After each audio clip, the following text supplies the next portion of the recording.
पन्ह करणार आहोत थंडगार पिण्यासाठी म्हणून एक हिरवीगार कैरी घेतली मी। त्याकरता मी 3-4 पुदिन्याचे पत्ते घेतले आहेत, 1 चमचा साखर घेतली आहे, साधं मीठ घेतलं आहे, थोडंसं काळं मीठ घेतलं आहे आणि थोडीशी काळी मिरी पूड घेतली आहे। जर तुम्हाला काळी मिरी पूड नको असेल 1 हिरवी मिरची पण टाकू शकता।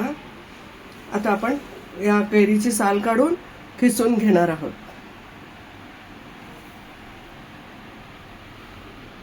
कैरीची सगळी साल वरची काढून घेतली आहे। आता तुम्हाला बारीक किसायचं असेल दुसऱ्या खिसणीने ते खिसू शकता। आपण मिक्सर लावणार आहे म्हणून मी थोडा मोठ्या खिसणीने खिसून घेत आहे। अशा पद्धतीने आपण खिसून घेणार आहोत। आपण कैरी खिसून घेतली होती, मिक्सरच्या भांड्यामध्ये घालणार आहोत। मी कैरी जी आहे ती अर्धीच घेतली आहे।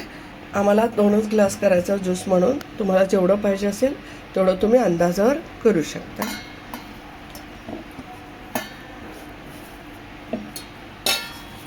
मी 1 चमचा साखर घालते।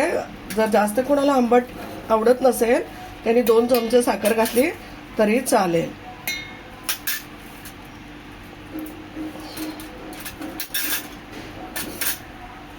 पुदिन्याची 2-4 पानं घातली। आता आपण बर्फ घालणार आहोत। स्टार्ट। आपण 1 चमचा साखर घातली आहे, थोडंसं आपलं साधं मीठ घातलं आहे, थोडं काळं मीठ, काळी मिरी थोडी घातली आहे, पुदिन्याची पानं घातली आहे आणि बर्फ घातलं आहे आणि कैरी खिसलेलं घातलं आहे। आता आपण याला वाटून घेणार आहोत मिक्सरला। आपण सगळं साहित्य टाकून घेतलेलं आहे। आता हा ज्यूसला तयार करून घेऊया। आता आपलं कच्च्या कैरीपासून हा पन्ह तयार केलाय आपण मिक्सरला, तर आपण ते सर्व करून घेणार आहोत।